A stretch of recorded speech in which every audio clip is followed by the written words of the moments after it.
Back to my new blog. So ಎಲ್ಲರೂ ಹೇಗಿರ್ತೀರಾ? I hope ನೀವು ಚೆನ್ನಾಗಿರ್ತೀರಾ ಅನ್ಕೊಳ್ತೀನಿ. ಸೊ ನೀವು ಅನ್ಕೊಳ್ತಿರ್ತೀರ ಸಂಕಲ್ಪ ಏನು ಮಾಡ್ತಿದ್ದಾನೆ ಅಂತ. ಸೊ ಇವತ್ತು ನಾನು ಒಂದು ರೂಮ್ ಫ್ರೆಶ್ನರ್ ಮಾಡ್ತಿದ್ದೀನಿ ಮನೆಯಲ್ಲಿ ಸಿಗೋ ಐಟಮ್ಸಿಂದ. ಸೊ ಇವಾಗ ಮನೆಯಲ್ಲಿ ಬ್ಯಾಡ್ ಸ್ಮೆಲ್ ಬರ್ತಿರ್ಬೋದು, ಅದಕ್ಕೆಲ್ಲ ಈ ರೂಮ್ ಫ್ರೆಶ್ನರ್ ತರೋ ಬದಲು ನಾವು ಮನೆಯಲ್ಲೇ ಮಾಡ್ಬೋದು. ಸೊ ಅದು ಬಾತ್ರೂಮಿಗಾದ್ರೂ ಯೂಸ್ ಆಗ್ಬೋದು, ಹಾಲಲ್ಲಾದ್ರೂ ಯೂಸ್ ಆಗ್ಬೋದು, ಬೆಡ್ರೂಮಲ್ಲಾದ್ರೂ ಯೂಸ್ ಆಗ್ಬೋದು. ಬನ್ನಿ ಹೇಗೆ ಮಾಡೋದು ಅಂತ ತೋರಿಸ್ತೀನಿ.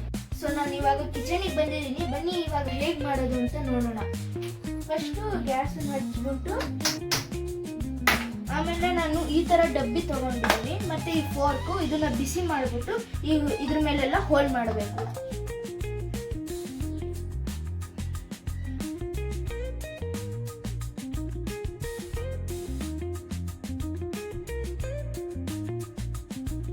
ಸೊ ಇವಾಗ ಹೋಲ್ ಮಾಡಿದ್ದೀನಿ ಈ ಥರ.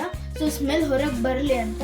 ಸೊ ಇವಾಗ ಕ್ಯಾಪನ್ನು ತೆಗೆದ್ಬಿಟ್ಟು ಇದಕ್ಕೇನೇನು ಹಾಕೋದಪ್ಪ ಅಂದರೆ ಫಸ್ಟು ಕಲ್ಲುಪ್ಪು ಅಥವಾ ರಾಕ್ ಸಾಲ್ಟ್ ಹಾಕೋಣ. ಇದಾದ್ಮೇಲೆ ಇಲ್ಲಿ ಕ್ಲಾಸ್ ಇದ್ದಾವೆ, ಅದನ್ನ ಇದಕ್ಕೆ ಹಾಕೋಣ.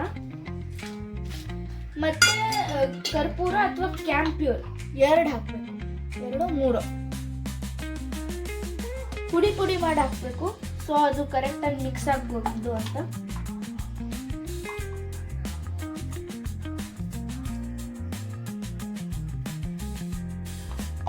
ಸೊ ಇವಾಗ ಕ್ಯಾಂಪ್ಯೂರ್ ಹಾಕಾದ್ಮೇಲೆ ಒಂದು ಸ್ವಲ್ಪ ಕಂಫರ್ಟ್ ಹಾಕಬೇಕು.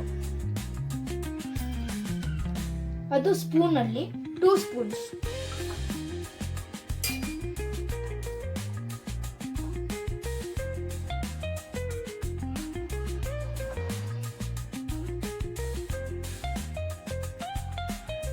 ಸೊ ಇವಾಗ ಇದನ್ನ ಮಿಕ್ಸ್ ಮಾಡೋಣ.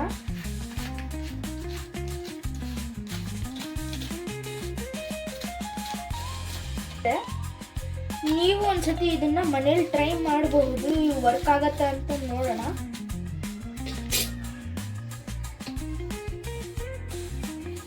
ವಾವ್ ಫ್ರೆಂಡ್ಸ್, ಸಖತ್ತಾಗಿದೆ ಸ್ಮೆಲ್ಲು. ನೀವು ಮನೇಲಿ ಟ್ರೈ ಮಾಡ್ಬೋದು. ಮತ್ತೆ ಇದನ್ನ ನೀವು ಎಲ್ಲೆಲ್ಲಿ ಬ್ಯಾಡ್ ಸ್ಮೆಲ್ ಬರ್ತಿದೆಯಲ್ಲ ಅಲ್ಲಿ ಇಡ್ಬೋದು.